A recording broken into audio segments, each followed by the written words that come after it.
In this video, I examine the teaching that Jehovah's Witnesses will live forever on a paradise earth in. Thanks for stopping by. On YouTube, I'm known as XJW Curious, but my friends call me Pete. In 4th grade, around the time of my baptism as a JW, I learned in science class that all life on Earth, after all is said and done, depends on the sun. The Insight on the Scriptures book, under the subject Sun, verifies this, as it states, the greater of Earth's two heavenly luminaries, the Earth's principal created source of energy, without which life on Earth would be impossible. Take away the sun, and life on this planet ends. So when I was taught that survivors of Armageddon will live forever on Earth, I was skeptical, because I learned that the sun is a star, and stars burn up eventually. It's the law of physics. Here is a short video that explains it quite nicely. What will happen to the Earth when the sun dies? Our sun is a star, just like every other star in the night sky. Stars are just big, spherical nuclear fusion reactors. The sun is mostly made of hydrogen atoms. When two of these hydrogen atoms smash together inside the sun, they form a helium atom. Only the helium atom weighs a tiny little bit less than the two hydrogen atoms combined. This missing mass has been converted into energy, which shines out into space as sunlight. Our sun has been steadily fusing hydrogen into helium for the last 5 billion years, and astronomers predict that it will continue to do the same thing for another 5 billion years, until it runs out of hydrogen. But what happens then? Does the sun just turn off? The answer is far more exotic. Once the hydrogen runs out, the core of helium at the centre of the sun will start to collapse in on itself. As it does so, it gets hotter and denser until it suddenly starts a second nuclear reaction, turning the helium atoms into carbon and oxygen. At the same time, all of this extra energy from the hotter core pushes out the outer layers of the sun, and the whole thing expands to about 250 times its original size to become a red giant. This is pretty bad news for the Earth. There are basically two possibilities. Either the sun will expand so far that it swallows the Earth whole, in which case it will be destroyed very quickly, or it will expand just enough to leave the Earth intact while roasting everything on its surface to a crisp. The oceans will boil off, the atmosphere will be blown away, and the surface of the Earth may even get hot enough to turn the rock into liquid magma. Whatever the eventual fate of the Earth, there's no way that anything on it will be able to survive. Of course, an indoctrinated JW would simply reply, "With God all things are possible. He can fix the problem." But since they say God created everything, apparently God created this problem. Why did God create the sun to burn out eventually? Let's talk a bit about the JW's viewpoint. JW.org states that God meant people to live forever on Earth. Jehovah's plan was interrupted by Satan's tempting the first human couple to sin. They had been perfect, but once they sinned, they were condemned to death, and all of their offspring, that's you and me, inherited this sin and death. God's divine justice required a perfect life in payment. But Adam's death couldn't atone for the sin, since he was no longer perfect due to his sin. So God sacrificed his son, Jesus, a perfect man, to pay the ransom sacrifice and redeem humankind from that original sin. As a result, we can indeed live forever on Earth just as God planned from the start. All you have to do is agree to sign your life over to the Watchtower by getting baptized. If we examine that viewpoint a bit more closely, we see some gaping holes in it. Shall I point out a few to you? The first flaw is that God's divine plan was derailed. Jehovah is supposed to be almighty. so no one could interfere with his plans unless they were almighty too. We have to conclude then that either Satan is also almighty, or God didn't intend for perfect humans to live on earth forever. If God wanted perfect people to live on earth forever, there would be perfect people on the planet now. Can you think of a single perfect person? I can't. Conclusion: perfect humans were never meant to live forever on earth. That is a Watchtower lie. The next flaw in their viewpoint is that Adam and Eve could not have been perfect beings who would have naturally lived forever if they had not sinned. How do we know this is wrong? Because after they succumbed to the serpent's temptation, they were kicked out of the Garden of Eden. Why? Genesis 3:22 explains, Jehovah God then said, Here the man has become like one of us in knowing good and bad. Now in order that he may not put his hand out and take fruit also from the tree of life and eat and live forever. The garden contained a tree of life. Why did there need to be a tree of life if Adam and Eve were already perfect and immortal? But since Adam wasn't perfect, that eliminates the need for a perfect man's sacrifice to atone for Adam's sin. If we accept the witness viewpoint that sin is inherited, then Jesus couldn't have been perfect either. Half of his DNA came from his mother Mary, who, according to Watchtower teachings, had inherited sin. So Jesus would still have inherited sin from his mother. At Matthew 5:22, Jesus said that calling someone a fool was a sin.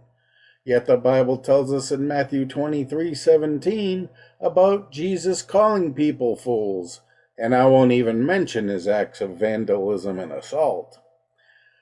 When he says that he who is without sin should cast the first stone at an adulteress, we don't see Jesus casting that first stone, despite the fact that he said that all God's laws should be upheld. This indicates that he did not think himself sinless. Conclusion: Adam and Eve were not perfect and were never meant to live forever. That is a Watchtower lie.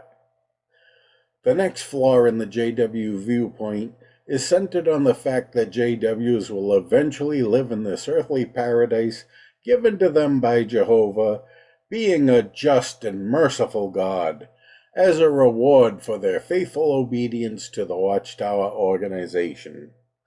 In the view of JWs, Jehovah's justice apparently means that not only the sinner must die, but their whole family must die too. That's why children and babies will be slaughtered by the billions at Armageddon. As far as Jehovah's mercy, he gave Adam and Eve a very severe penalty, even though they didn't know right from wrong. How do we know this? Genesis 3:5 tells us, For God knows that in the very day you eat from it, your eyes will be opened, and you will be like God, knowing good and bad. Adam and Eve literally didn't know what they're doing was wrong, yet Jehovah punished them unmercifully. Then, of course, we have Ezekiel 18:20, which clearly says inherited sin is a lie. It says, The soul who sins is the one who will die. A son will bear no guilt because of the error of his father, and a father will bear no guilt because of the error of his son. The righteousness of the righteous one will be accounted to him alone, and the wickedness of the wicked one will be accounted to him alone. Despite what the New Testament says, this comes from the Hebrew Bible, the original Bible. The New Testament is merely a sequel, just like the Mormon Bible. But I digress. The next and probably most important flaw in the JW viewpoint revolves around the question, can Jehovah change his own laws? Take, for instance, his law of a perfect life for a perfect life. According to the Bible, God's only begotten Son pleaded with him in the Garden of Gethsemane to spare him if there were any possible way to do so. Why would the Son of God ask such a thing if he knew it was impossible for God to break his own law of a perfect life for a perfect life? Jesus apparently believed God could change his own law because, as John 16:23 says in the New King James Version, I say to you, whatever you ask the Father in my name, he will give you. He held that belief even up to his last breath, when one of the Gospels says he said, my God, why have you forsaken me? Having read the original Bible, the Hebrew Scriptures, Jesus would have been familiar with the many scriptures where it was related that God had forgiven sins without the shedding of blood or human sacrifice. One could hardly fault Jesus for thinking that Jehovah would change his law for him, the most important person who ever lived and the one with the closest relationship with God. If Jehovah was ever going to change his law, surely it would have been to save his beloved Son. But he did not. The only explanation is that God cannot change his own law. Even his Son's pleading for his very life could not change this. As a result, Jehovah's Witnesses are caught in a catch-22. In order to save us from death, we have to believe in the ransom sacrifice, which requires that God cannot change his law. But if we are to live forever on earth, then God will have to change his law to keep the sun from becoming a red giant and extinguishing life on earth. It's a conundrum that leaves indoctrinated JWs chasing their own tail like a dog. Watchtower's teachings are inconsistent and self-contradictory. They require God to break his own law in order to save us from the death of the sun. But if God can break his own law, then he surely would have done it to save his own Son. Since the Bible shows that he did not do this, but forsook his Son, rather than break his own law, the only reasonable conclusion is that he will not break his law to save us either. That means the sun won't last forever, so neither will we. Watchtower cites the same 4 scriptures in an attempt to back up their flawed teaching. 3 of the scriptures are from the poetic books of the Bible, so some poetic license should be given to the words' meanings. Nowadays, if a songwriter wants to express his love for a woman, he says, oh, we should be together forever. But he doesn't literally mean forever. He's just indicating that he wants to love her until the end of his life. So, in these poetic books of the Bible, when we see the word forever, it shouldn't be taken literally, but it should be taken as a symbol. One verse doesn't even say the earth will live forever, simply that it was meant to be inhabited. Yet they ignore the other scriptures in the Bible that tell us the earth will be destroyed. Matthew 24:35 says, heaven and earth will pass away, but my words will by no means pass away. Hebrews 1:10 and 11 says, at the beginning, O Lord, you laid the foundations of the earth, and the heavens are the works of your hands. They will perish, but you will remain, and just like a garment, they will all wear out. They will all wear out. You mean like how the sun is wearing out? So in the end, what are we left to conclude? Well, the fact is the sun will burn out.